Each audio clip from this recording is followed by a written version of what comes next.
Hi, and welcome to week 3 of the high school football postseason. I'm Kelly Hines here with Barry Lewis. Barry, so many good games this week, but everyone's talking about something else, where those games will be played. And when they're going to be played. Of course, a lot of people were surprised when the OSSAA announced that the Class 6A semifinals involving 4 Tulsa Metro teams would be played outside the metro area on Friday night. Jenks will play Union at Stillwater's Pioneer Stadium, while Muskoge's Indian Bowl will be the site for Broken Arrow against Owasso. So why are they being played outside the metro area, and why are they being played on Friday night? Well, the University of Tulsa's Chapman Stadium would seem to have been a logical site for the games, but Chapman Stadium was only available on Saturday. The OSSA in the championship game, remember, is a week from Thursday at Boone Pickens Stadium. That's a firm date. It has to be played then at OSU's request. So the OSSAA asked 3 of the 4 6A semifinal coaches involved. They asked all 4 of the coaches if they would be okay playing Saturday, and 3 of the 4 said no. It was too short a turnaround time at this point of the season, the physical wear and tear on the players. They felt it just wouldn't be fair to only have 4 days of rest between the games.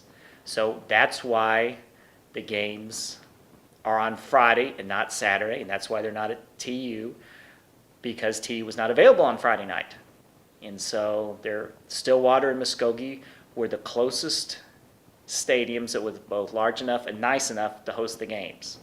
So that's why those games are being played Friday night outside the metro area. So hopefully that will answer all the questions, because we've been flooded with questions. Right. And now talking about the games themselves on the field, Kelly, some great matchups. What do you think about, let's go with Jenks Union first. Well, I think that one's really interesting because these teams are so different from how they were when they played, all those weeks ago. Jenks is just rolling right now with Alex Ross back and Trayvon Burree obviously having a great season.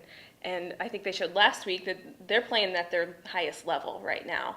Whereas Union kind of struggled against Edmond North. Obviously, they're having a great season too, but I think those teams are so different, and you can't even look at how the Backyard Bowl, how they played then, because I think this will be a much closer game, and you're even leaning toward Jenks at this point. I'm leaning towards Jenks. A week ago, I was leaning towards Union for that potential matchup, but now I've just been so impressed with the way Jenks is playing. They seem to be peaking at the right time. Getting Alex Ross back makes all the difference, I think, for Jenks, and we're seeing Alex Ross totally healthy for the first time all season, because even when he played before the collarbone injury, he was not at 100%. He was at 80%, and 80% of Alex Ross is still better than 100% of most running backs, but he was still on 80%. We saw him at 100% last week, and he was awesome. Right. After missing a month, he was fantastic, and he was a difference maker. And Union did struggle against Edmond North. They had to have a big defensive stand leading the game to hold on, but you can never discount Union. Last year, they were a play away from losing in the semifinals, and they came out the next week and beat Jenks in a classic in the state championship game. So it's Jenks Union. You never know, but right now I'd probably be leaning towards Jenks. And that leads us to the other semifinal, Broken Arrow versus Owasso, 2 teams that met earlier this year. And Broken Arrow won that first game handily in the season opener, 48-20, but the teams have evolved throughout the year, and they're much different teams than they were earlier. Yeah, I think Owasso is just showing, they're not going to lose. They're going to do whatever it takes, come up with those big plays. They're not going to go away easily, regardless of who the opponent is. Broken Arrow, though, big win against Lawton on Friday, and I think they had close to 320 rushing yards, just a big performance for them on the ground, and that was without Cameron Wren for most of that game. So I think that's going to be an interesting matchup. I think Broken Arrow, on paper is the better team, and, they're having obviously a great year, but Owasso just has that little something else that they just aren't going to go away. They're down 14 points, twice in that game, and came back. So I don't know. That was a hard one to pick.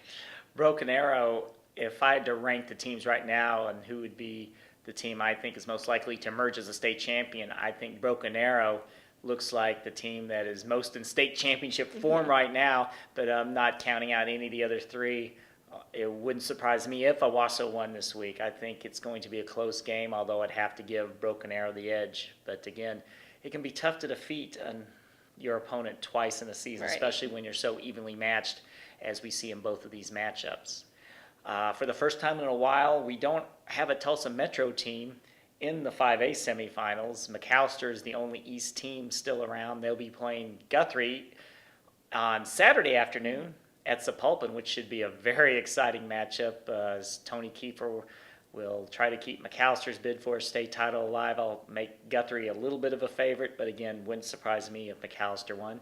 And then that takes us to the 4A semifinals, two outstanding matchups, two toss-up games as I look at it. Wagner will play McGinnis at Sepulpa on Friday night, and Clinton versus Catoosa. Catoosa number 1, Clinton number 2 on Friday night at Putnam City. Kelly, what do you think about those games? Well, I think Clinton and Catoosa is going to be interesting because Clinton beat Catoosa. Catoosa beat Clinton last year, and so Clinton's going to be looking for the revenge in that one. And Cole Schulen had a big game last week. Hardy has more than 2,000 yards on the season for Catoosa.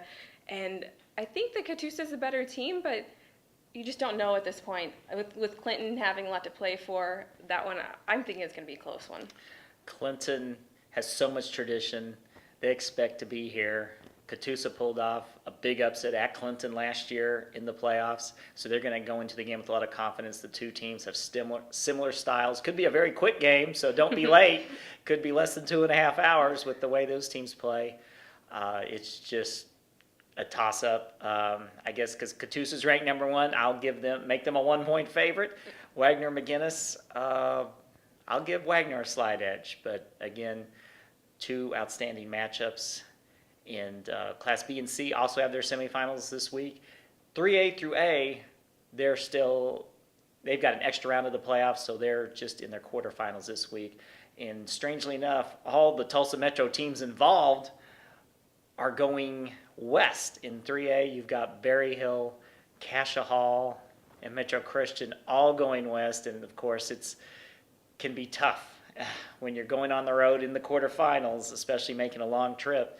So I would be surprised if all three teams came away with victories, although on paper they might be favored. Metro Christian Anadarko, a rematch of last year's quarterfinal, which Metro won.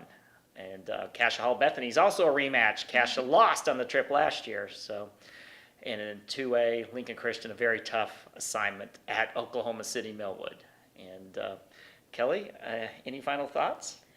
Well, I just think that it's so crazy what happened with 6A after all the talk, maybe a West Side team breaking through, and then with Owasso knocking off Midwest City, then we have all 4 teams. And has that happened before? Not that I can recall. It is of course, it's not unusual to have at least 3 teams in the Final Four, but make it a sweep. I can't recall when that's happened from the Tulsa metro area. So definitely that makes quite a statement about 6A football in Tulsa area. All right, well, that's all we have time for this week. Be sure to watch TulsaWorld.com on Friday night and on Saturday for the latest scores and updates.